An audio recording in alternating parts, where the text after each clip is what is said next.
एक आदमी को बर्फ में एक लावारिस बच्चा मिला। उसके महंगे कपड़ों को देखकर वह समझ गया कि बच्चा किसी अमीर परिवार से है। उसने उसे घर ले जाकर अपनी पत्नी सारा को सौंप दिया और सोचा कि असली माता पिता जल्द ही उसे ढूंढते हुए आएंगे। लेकिन इंतजार के दिन सालों में बदल गए। सारा की देखभाल में वह बच्चा, जिसका नाम रेमी रखा गया, बड़ा होने लगा। उसका बचपन एक साधारण परिवार में बीता। तभी एक दिन घर पर मुसीबत आ गई। रेमी के पालक पिता की नौकरी के दौरान टांग टूट गई और इलाज के लिए $400 की जरूरत थी। पैसों की तंगी इतनी बढ़ गई कि सारा को घर का सामान बेचना पड़ा। यहाँ तक कि वह छोटा सुअर भी बेच दिया गया जो रेमी का इकलौता दोस्त था। उस दिन के बाद रेमी हर रात चुपके से भागकर अपने दोस्त से मिलने जाता और उसके पास बैठकर उसे पुकारता। एक रात घर के बाहर खड़ा एक रहस्यमयी बूढ़ा काफी देर तक यह सब देखता रहा। जब रेमी की नजर उस पर पड़ी तो वह घबरा गया और वहां से भाग निकला। कुछ समय बाद हालात और खराब हो गए। पैसों की कमी से परेशान पालक पिता ने फैसला किया कि रेमी को किसी संस्था के हवाले कर दिया जाए। उम्र कम होने की वजह से वह कुछ नहीं कर सका। अगले दिन सारा ने उसे उसके अतीत का सच बताया और बचपन के वे कपड़े सौंपे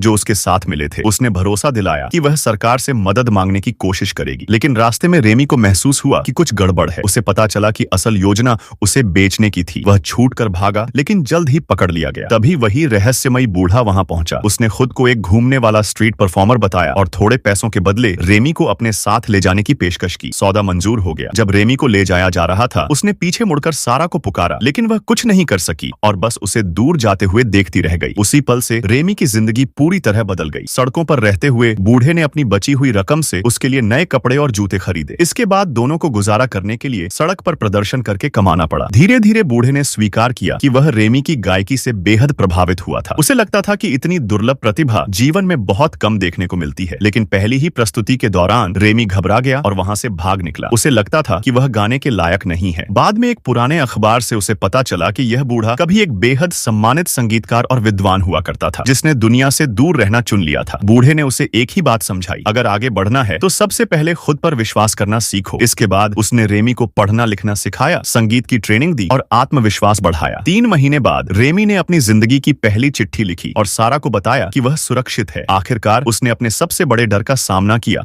और लोगों की भीड़ के सामने खड़े होकर गाना शुरू कर दिया।